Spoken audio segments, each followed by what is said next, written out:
Well, howdy, friends, and welcome to the Roundup Podcast. I am your host, Mitch Tidwell. Thanks for jumping on with us today. I'm excited about our guest, Dr. Charles W. Smith. He is the Senior Vice President for Institutional Relations, and he is also the Assistant Professor of Christian Leadership at Midwestern Baptist Theological Seminary, which happens to be my alma mater. So I'm super excited to have him on, and what we are going to talk about is biblical leadership. What does that look like, and how do we implement that in our college ministries? I'm super excited to have him on. I've kind of gotten to know Charles, Dr. Smith, a little bit, and I'm just super pumped to get to kind of sit down and kind of dive into what he's passionate about. Something I want to let you know about before we get into this episode is we have an event coming up that we have every year. It's called Roundup. It's going to be May 12th through the 14th, and it is our largest gathering of church-based collegiate leaders from across the state of Texas and even beyond. We have folks from outside of the state come. We'd love to have you come out. It is an entirely free event. We know that college ministries don't have big budgets, and so we try to make this as completely low cost to you. So if you can get there, we can take care of it from there. So it's normally held in Austin, Texas, but due to COVID and some restrictions and things like that, we actually had to move it into DFW. And so we will be hosting our opening night on May 12th. In Fort Worth, our friends at Christ Chapel Bible Church are going to open their college building, which is also, it's if you look at it on Google Maps, it's called Common Grounds because there's a coffee shop in it. It's a sick place, but it's right next to TCU. So we're going to kick off there on May 12th with J.D. Greer. J.D. Greer, president of the Southern Baptist Convention, is going to come out and he's going to speak for us. So we're super excited. He's going to cast that vision. He's really passionate about college students. So his church, the Summit Church in Raleigh-Durham, was kind of built on the back of college students, and so we're excited to have him. We'll do that on Wednesday, May 12th, and then Thursday and Friday, we are going to be at First Colleyville in Colleyville, Texas. That next morning, we're going to have a general session with Daniel Yang. He is the director of the Send Institute. It's a church planting think tank. But what Daniel is excellent at is thinking into the future on what the church is going to face in the future and how does the church need to pivot now in order to see her succeed in the next 5, 10, and even 20 years. So I'm excited to have Daniel. And then on Friday, we're going to have Dusty Thompson, who is the founding and planting and lead pastor of Redeemer Church in Lubbock, who reaches a lot of college students and plants churches in college towns, and I'm just really excited to have them. So this event is for a lead pastor, it's for a college pastor, it is for your college students who are leaders in your ministry, and it is basically us gathering around and in a collaborative environment learning how do we best reach college students, how do we best disciple them, and how do we best send them when they graduate. And so would love to have you there. You can find out more information on sbtexas.com/roundup. We have a list of speakers, we have registration, and we have hotels on there. So you can figure out where you're going to stay. Again, it's completely free. Would love to have you there. It is going to be a really, really good time, so don't miss that. But I want to thank you for being on the podcast. Again, I'm excited to talk to Charles. So here we go. You're listening to the Roundup Podcast, a podcast on reaching the college campus, developing leaders, and sending out kingdom multipliers. This podcast is created by the Southern Baptists of Texas Convention and provided through cooperative program giving.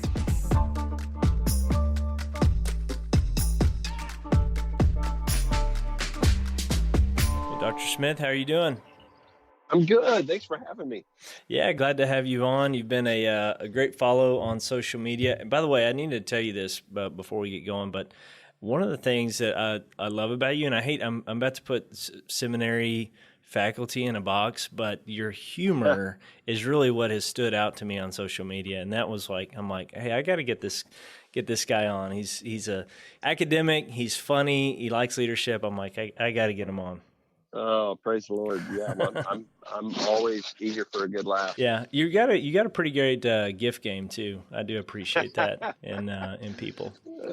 So, well, Dr. Smith, why don't you? I know that you are on staff at Midwestern Baptist Theological Seminary. You are the vice president for institutional relations and assistant professor of Christian leadership. Is that right?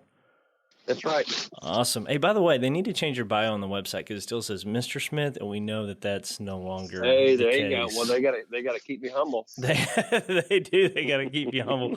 Well, man, why don't you tell us a little bit about yourself, man? Where you're from and kind of what you do? I know I mentioned that a little bit, but kind of flesh that out of what that looks like there at Midwestern. Yeah, and thanks for giving me the opportunity. I've the respect is mutual. Enjoyed following you and looking at all the wonderful things you guys are doing in Texas and beyond. And so it's an honor to be here with you guys. So man, I grew up in Alabama. Grew up in the Deep South. Grew up wanting to be into business and politics. Honestly, most of my life wanted to be in kind of business development and political life. My dad was a city councilman and did that really until I was in college, had those ambitions and discovered a guy named John Piper. When I was honestly in college, I was actually a college pastor and wanted to do that really just for a season. It was a weird situation, but it came with a scholarship. And so, and I was saved and loved the Lord and was happy to do it for a season, but didn't want to do it for a long time. And just through some of those experiences, started reading good books and listening to good sermons and just decided, man, there's a lot of virtue and value in politics and business, but just sense that God was calling me to ministry. And so I went to Southern Seminary. I did an MDiv, ended up working on staff there. Even when I was on staff, still wanted to pastor and plant a church, but thought it would be a good way to be mentored, get to know folks, understand a legacy institution. And in the process, similar to being a college pastor, discovered, man, I felt called to serve the institution. I had mentors. Just encouraged me in that and say, man, you have gifts organizationally, you have gifts in leadership and management, and maybe that's where God's calling you. And so I continue to serve there at Southern Seminary for another couple of years. And the reason that's important and relates to where we are now is I was working for Jason Allen. So Jason Allen, who is now the president at Midwestern, was the vice president there.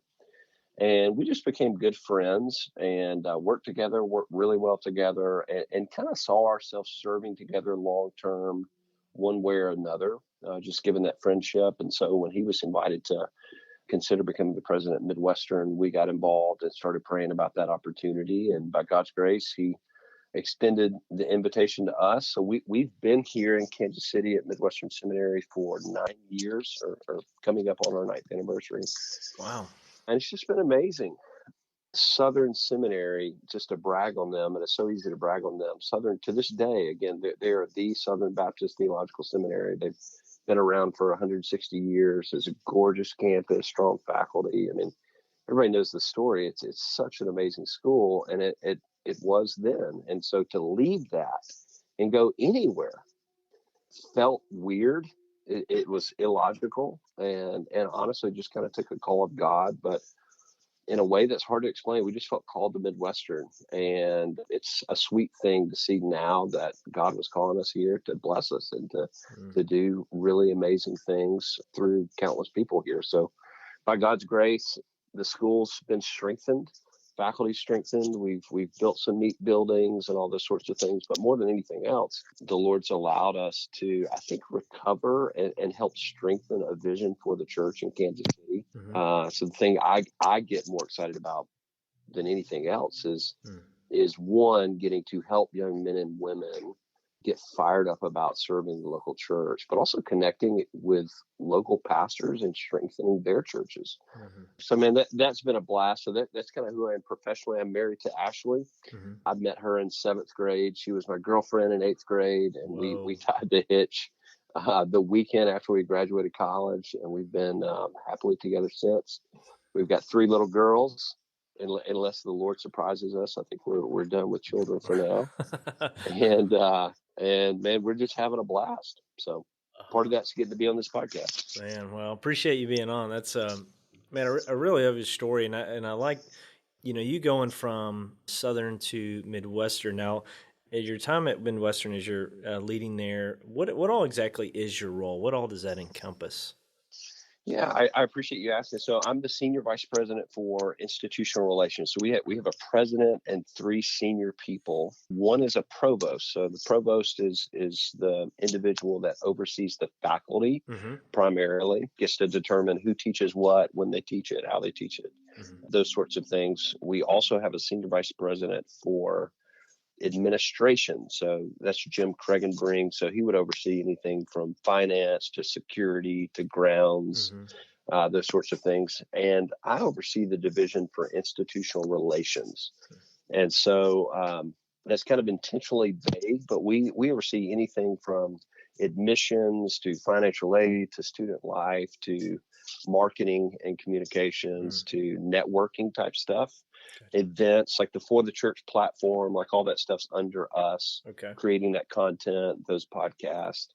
So it's a really, no day is the same. You know, one day you're dealing with student life stuff. The next day you're dealing with fundraising stuff. The next day you're dealing with marketing stuff. And so I love that. I thrive in areas where I get to kind of mix it up.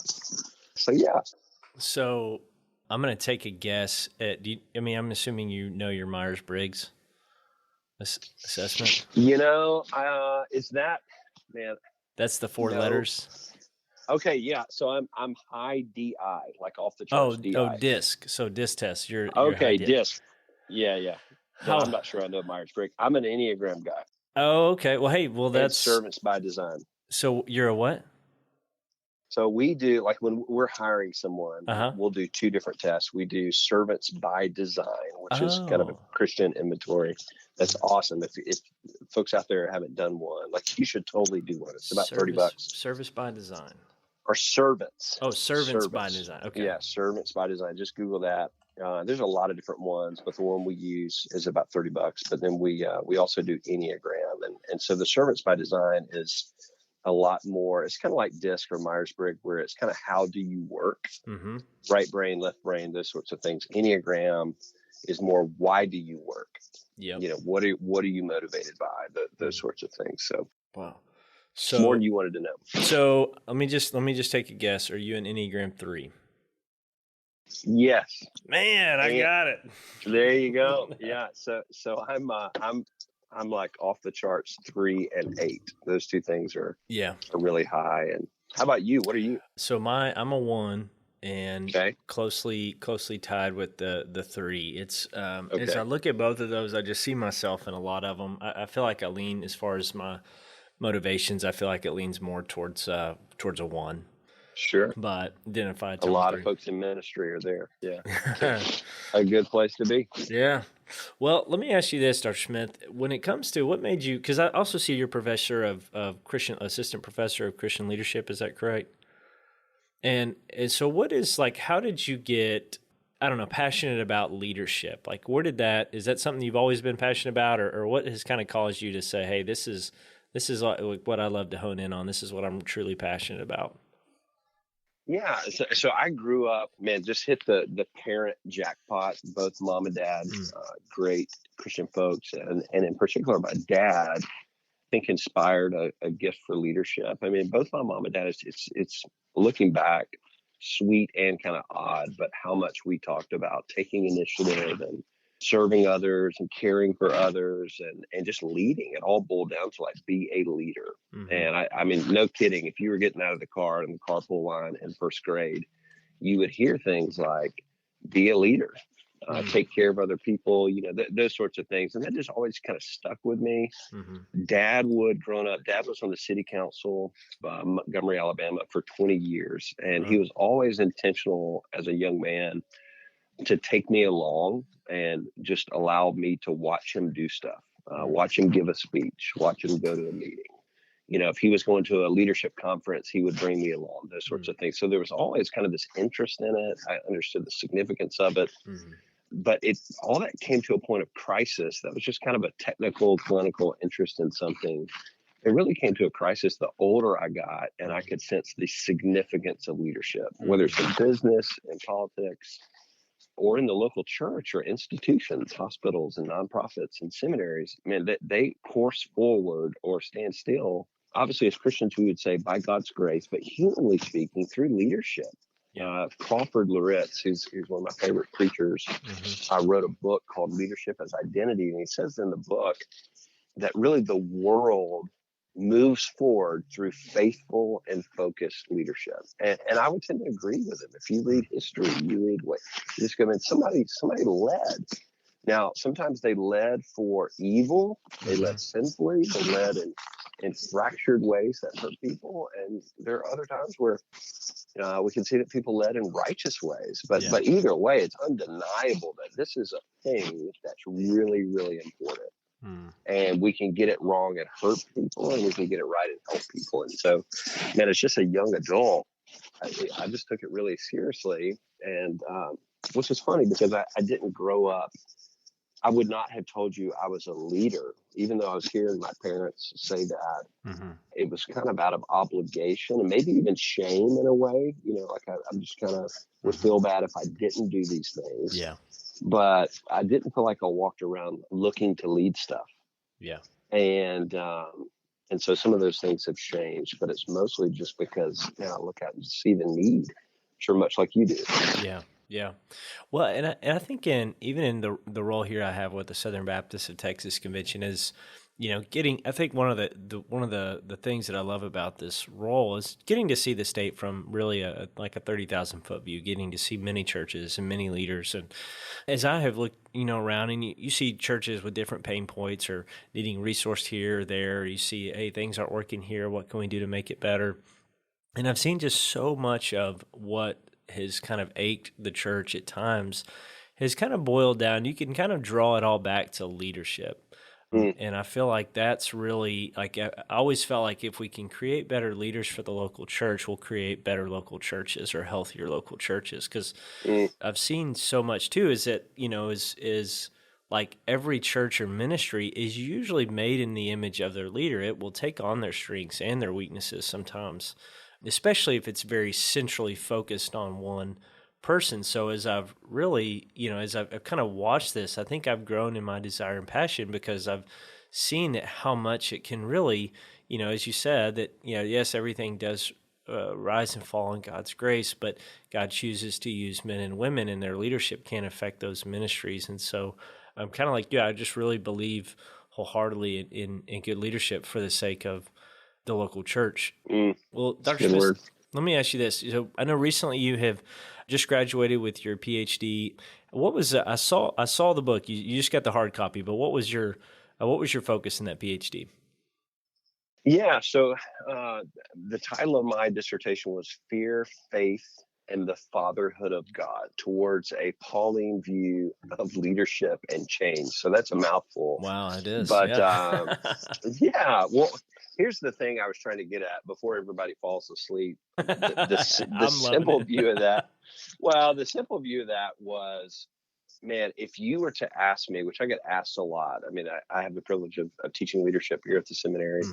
If you were to ask me, why do young men and women, and frankly, old men and women, not lead or lead in really dysfunctional ways? I would say as a Christian, it's a lack of faith, or to put it in a positive way, it's the presence of fear in their life, fear of the unknown, fear of man, fear of failure, fear of, and all sorts of things. And so I came to that because I'm just noticing it in my own life. And why am I scared? Things like speaking in public, leading meetings, expressing a bold idea, just trying. I mean, any of those things, you're really stepping into the unknown. You're stepping forward. You're putting yourself out there. You're exposing yourself, criticism and failure and all those sorts of things. And that's what leadership is. I mean, properly defined, leadership is about change. It's about stepping into the future. It's about transformation.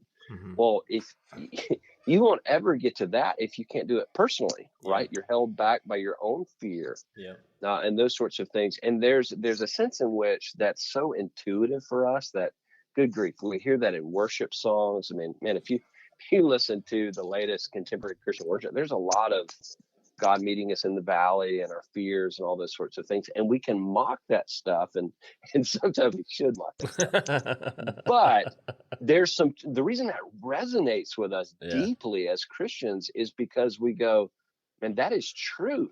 Yeah. And further, when we open our Bibles, we go, good grief, that's true. That, Mm-hmm. to not fear is a huge deal in Scripture. So what I wanted to do is come alongside and say, I think when we talk about leadership, a lot of times we are not addressing the most fundamental issue, which is our own fear. And often that starts in this very internal, personal, identity level reality for Christians. And until we deal with that, Mm-hmm. we're either not going to lead or lead in really destructive ways, distorted ways that hurt people, not help people. Wow.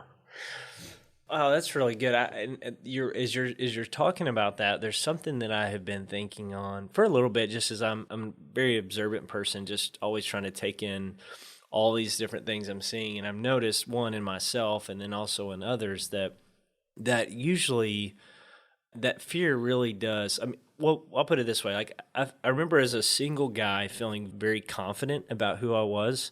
And as myself, as a Christian, as a leader, probably because nobody was following me, and then I didn't have a wife or any kids until I got married. Then I'm like, okay, I'm a boy that needs to become a man, and then I had a child, and then I'm like, I'm maybe a young adult that needs to become a man, and it's Yes. like in each of these stages, and then with responsibility, with work and leading at work, it's like I feel like all of these things, what they do is they bring our insecurities to the surface. And I think there's a way that we can respond. It's like I can either choose to make my decisions and choices based on protecting this maybe wound or hurt spot that I have, or overcoming that, and I've noticed for myself, being under leaders that, I think one of the most dangerous things, and is an insecure leader.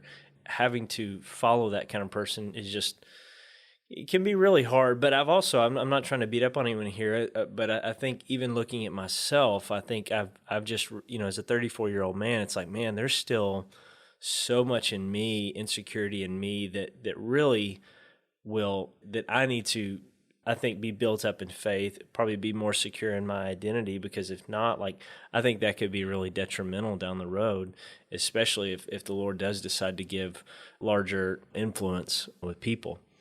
Absolutely. Yeah, absolutely. And the question is, what we have to be careful of, and I'm glad you're sensitive to that, is to not say we shouldn't fear, right? Because we look in Scripture and go, man, fear is appropriate. The question is, what are we fearful of? Yeah. Why are we fearful? And the same is true of insecurity. I mean, there's a sense in which a highly sanctified Christian ought to still be rightly insecure about their own flesh, about their own weaknesses, their own limitations, those sorts of things. They ought to be nevertheless pretty bold, increasingly bold about the right things, about God's meeting us in those spaces, about those weaknesses being for our good, about them making us more dependent on other brothers and sisters with different gifts in the bodies. And so it's like anything, man. One of the ways I think Satan preys on us is taking a partial truth, which is we are weak, we ought to be insecure, and we should fear, and distorting it just enough where it's now a lie, but it's a believable lie, and it's something that's hard to combat. And so, yeah, the trick is for guys like me and you and some of the others that are trying to raise up a generation of young men and women to lead, is helping them fear the right things and know how to process their fear and acknowledge it and acknowledge their insecurities, but respond the right way. We don't lead for approval. We lead from approval. We don't lead for success. We lead from acceptance, those sorts of things. And yeah, it's super relevant. Yeah.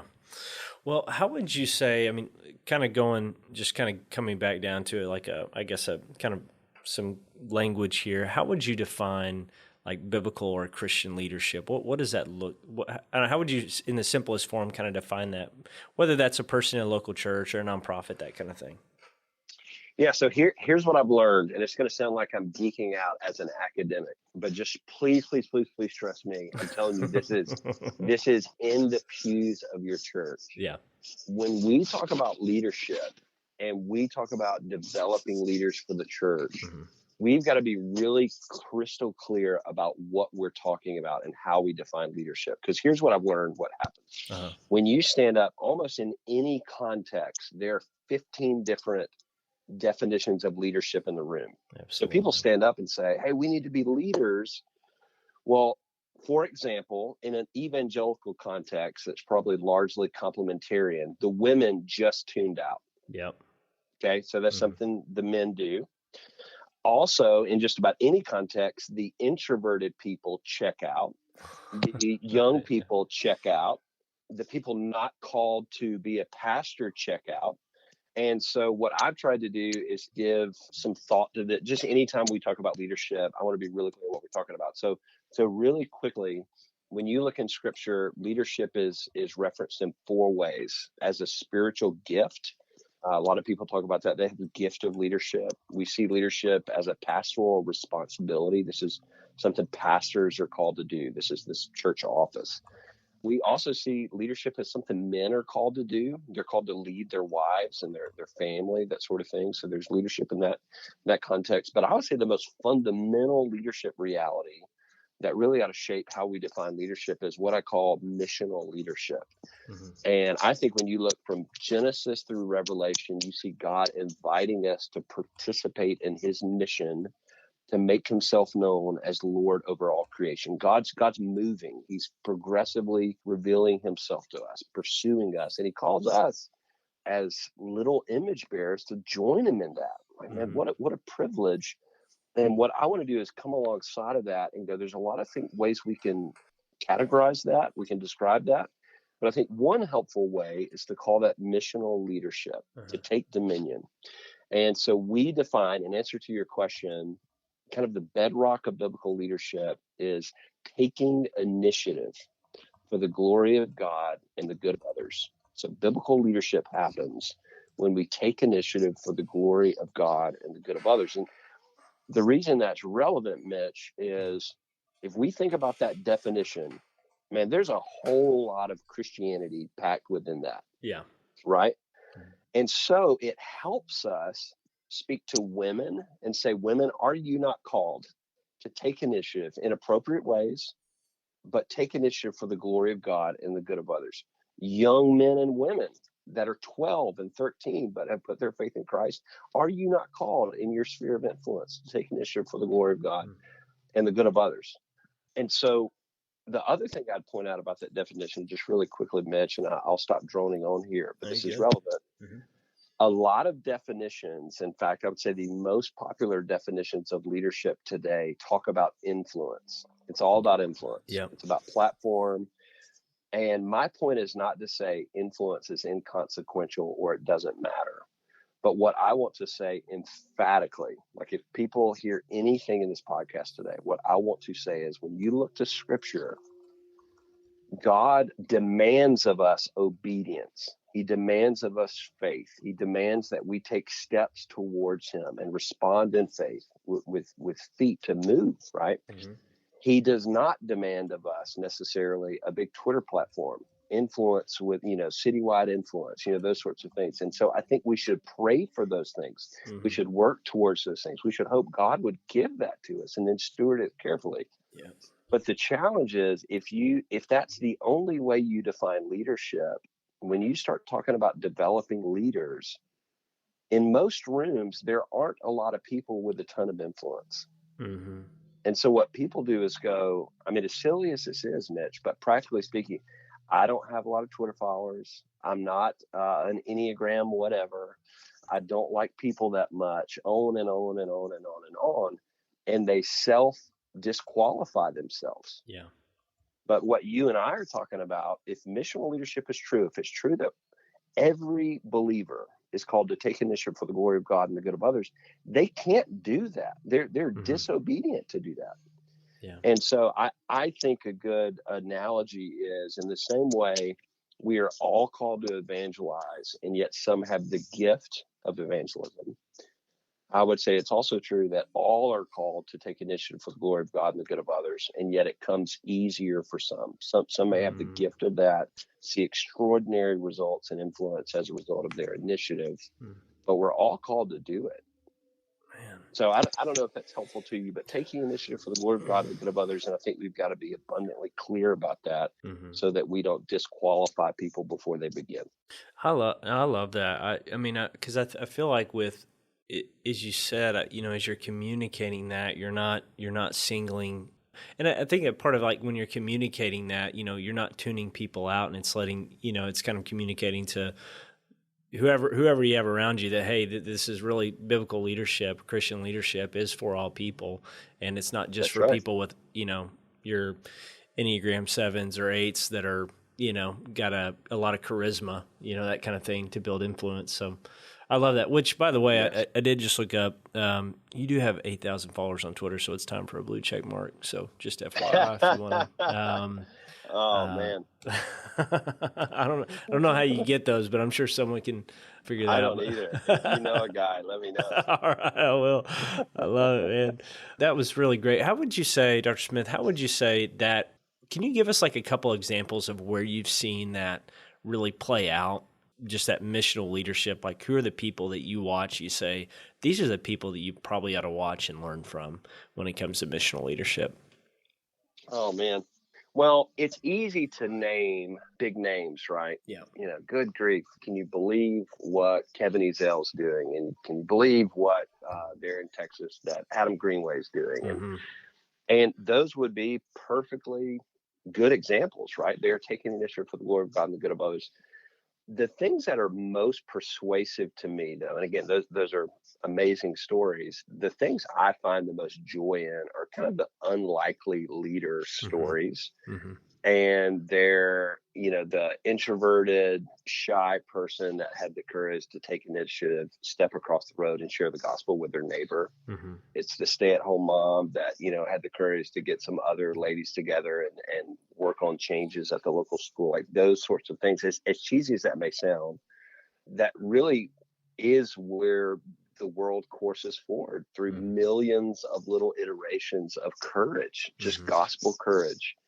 And so those sorts of things. I mean, I for me, because the definition is so oriented about the first step, initiative versus influence, there's just a lot. It lends itself to just a lot of stories that you never heard of, Mitch. Yeah. Just little faithful obedience in the shadows that only God sees. And those are the things. But I think when we, as a people, God's people, as a church, when we catch a vision for that and see the beauty of that, the necessity of that, the importance of that, I think that's part of what you're seeing when you see so many leaders fall and you see so few people desire to lead or begin to lead. It's because we've lost a love for the significance of just these small steps. And that's not to say we don't pray for revival. We don't pray for big jobs and big opportunities and lots of influence and all those sorts of things. But it's pretty rare that we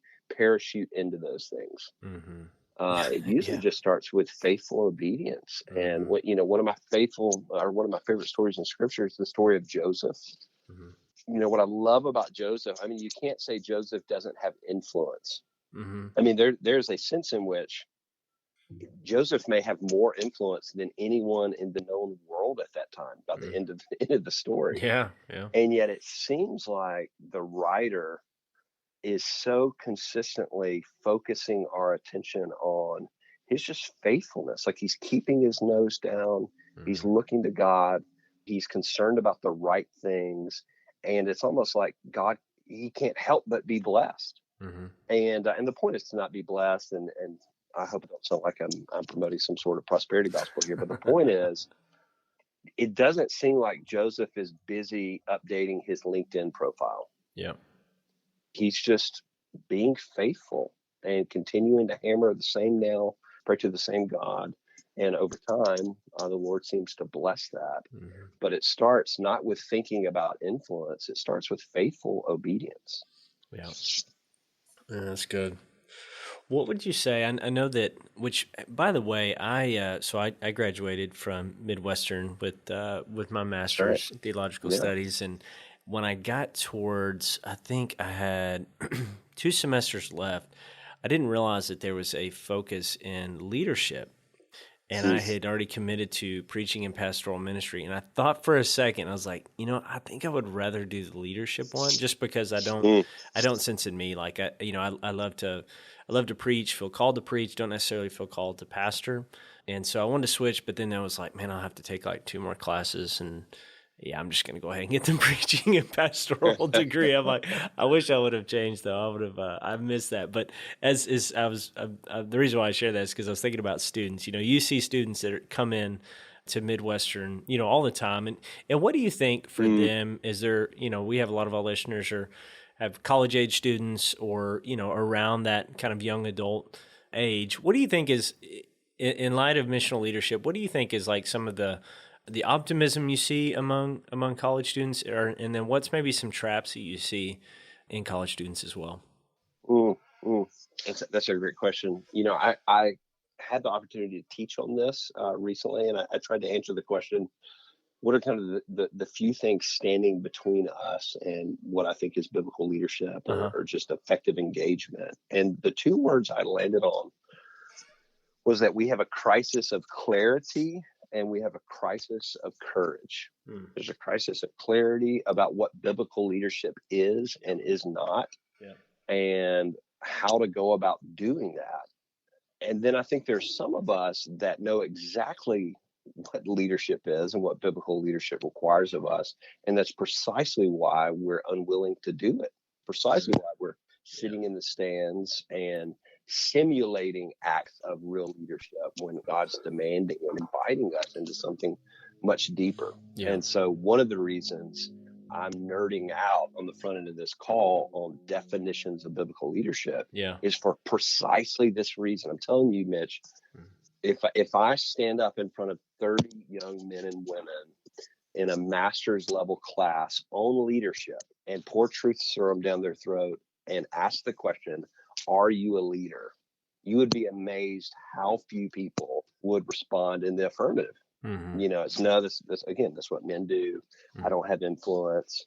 Woe is me. Who am I? And in some sense, those are godly responses, right? The humility and those sorts of things. But my fear is you have those realities going on in our heart. You also have just kind of an anti-institutionalism vibe going in culture, where we hate big institutions. We don't like people with a lot of power. We don't like success unless it's with sports. But we really just like rooting for the underdog. And so there's a sense in which to even call yourself a leader feels to go against the cultural grain and what we think leadership is. And so I think we've got to be really careful about that. But then the second thing, man, is courage. And I could talk about this until the sun goes down. But I think most of us, when we talk about leadership and we even think about developing our own leadership capacity and the capacity of others, we tend to go to surface level things. So we talk about productivity and efficiency and organizational structure and vision and values and mission statements and all on and on and on and on. And listen, there's not a person in the world that will geek out on that stuff more than me. So I'm not minimizing that. I think the Lord uses that stuff and it's valuable and it's virtuous. All I'm saying is we would be foolish to merely talk about those things and not begin with where Scripture begins, which is our heart. I mean, who is God? Who is He said we? Or what has He said about us, and what does that imply for how we live and lead in the world around us? So what we will find as we dig into those things, and that's hard. I mean, that takes real discipleship. It takes real life on life situations with people. You almost have to introduce people, Mitch, to crisis, to hard situations. We think in sports, there's a reason coaches push people to the point of exhaustion. It's because character spills out. Like who you really are shows up when you're doing suicides. And in the same way, when you're doing leadership development, it's hard to do all this theoretical. And I think if we get to where the rubber really meets the road, a lot of that stuff is just at the heart level. It's at the identity level. It's at the trust and faith in who God is, who He's promised He will be for us, and what that means for us. And so, again, clarity about what leadership is a trap. Mm-hmm. People just immediately disqualifying themselves from the responsibility of taking initiative for the glory of God and the good of others. Mm-hmm. This is really, really big. And then the second thing is, once we get clear, lacking the courage to do that in really meaningful ways. And if you'll allow me, I want to say one more thing on that. Yeah. There's an author by the name of Andy Crouch, who's written a lot of really helpful books. But one of the books he wrote is called Strong and Weak. And in that book, he talks about the very question you're asking. What are some of the traps young men and women are falling into? Mm-hmm. And he mentions a phrase in there called simulated risk. Simulated risk. And what he argues is most men and women today, let's assume that they want to lead, they want to have influence, they want to make an impact, and studies have shown, of course they do. Where they're getting tripped up oftentimes is they're engaging in simulated versions of risk and leadership. So for example, you do video games. Mm-hmm. And in video games, we simulate this reality of valor. We simulate this reality of taking initiative. The same is true of social media. Instead of really leading change and risking something for justice or whatever, instead we tweet about it. I'm not saying tweeting's bad, but Mm-hmm. Crouch would argue if you consider all these things together, there's a theme here, and this theme seems to be we're unwilling to really step into this arena called risk and called life and called, I think, meaning, what we're called to do as Christians. And so, man, I think those are massive, massive issues that we've got to learn to ferret out. But I think it begins with the church. I mean, we're the only people that have really clear answers on what this whole thing called reality is about. And it's about God's glory, and it's about extending his kingdom to every corner of the earth. And God's not only invited, but obligated us to participate in that. By taking initiative for the glory of God and the good of others. So I think, guys like me and you've got to be really clear about that. And we've got to patiently walk with people as they engage in that. That's great. I soak in some of that for a minute. That's really good. Let me ask you this. Really, I've got two more questions here. But have you seen any, like between now and let's say 20 or 30 years ago, have you seen any real difference on like leading today versus, 20 or 30 years ago? Is there anything, I know that we've kind of talked about some definitions but is there anything specific that you would say, hey, these are things that we got to do today that maybe 20 or 30 years ago that we didn't have to, or that were different? Yeah, that's a great question. I think a lot of people would talk about 20 years ago, there was more, believe it or not, there was more respect for authority. Yeah. There was more respect for an org chart. It was clear what boss meant, things like that. So organizations and just culture was more top down. Mm-hmm. You would more naturally respect the office of president or pastor or things like that. Whereas today is much more collaborative. Yeah. You see that even in workspaces. There are a lot more just offices in the year 2000, and today there's a lot more open floor plan. We're all hanging out together, sitting in a big bag chair, working on our computers. Mm-hmm. I'm not assessing that as right or wrong, but I think that's a reality. So more collaborative today. I would say 20 years ago, more task oriented, mm-hmm. and today more people oriented. Mm-hmm. That's both what leaders should be thinking about. I think that's a good thing, but I think people, by and large, employees are expecting more for their bosses to care about their personal lives, their mm-hmm. personal ambitions, what's mm-hmm. going on, how they're doing. I think less of that. That was less true 20 years ago. Mm-hmm. The other thing that comes to mind is just change. Yeah. And what's funny is, I'm old enough to remember what people were saying in 2020. Mm-hmm. And in 2020, it was, oh my goodness, things are changing. You can't do long-term planning anymore. You just have to be ready to make these constant iterations and evolutions. In 2021, it is almost laughable to talk about. You still should do it, and it's still important, but to be able to establish long-term plans. I mean, even a 1 year, and it's not just COVID. It's like before COVID, even a 1 year budgeting process can be tough. because you go, man, everything's so competitive. Mm-hmm. Technology's changing so fast. Culture's changing so fast. We got to hold this with open hands. And so for me, the people side of that and just the operational side of flexibility is the word in 2021. And it's hard as the people listening to this podcast lead people. Mm-hmm. I'm just going to tell you, if you don't name that buzzword today, the thing needed organizationally today is both focus and flexibility. Mm-hmm. You'll burn people out. I mean, Mm-hmm. people just get tired because they don't know that's just to be expected. Yeah. And they think either you're a poor leader or good grief, we keep changing the vision. Mm-hmm. And oftentimes it's neither of those things are true. It's Mm-hmm. just the world's changing at Yeah. lightning pace. And you're just kind of having to hang on and do your best.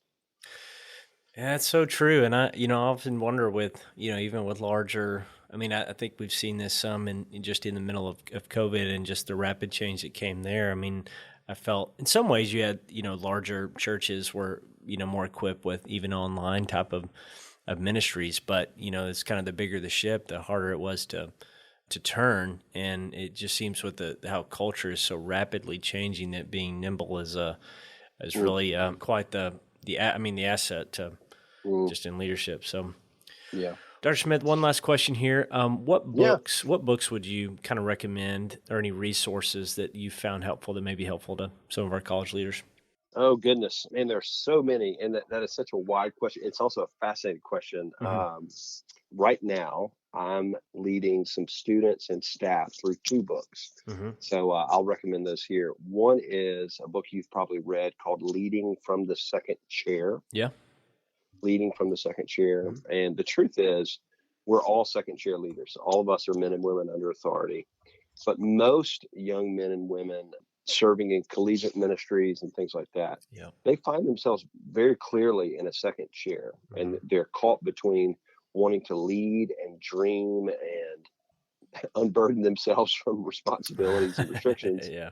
and also knowing they should. And so how do you live in that world? Mm-hmm. And it's one of the most common questions I get is how to balance that tension. And this particular book does a great job answering it. So Leading from the Second Chair. The other book we are working through is called Canoeing the Mountains. Yeah. Canoeing the Mountains.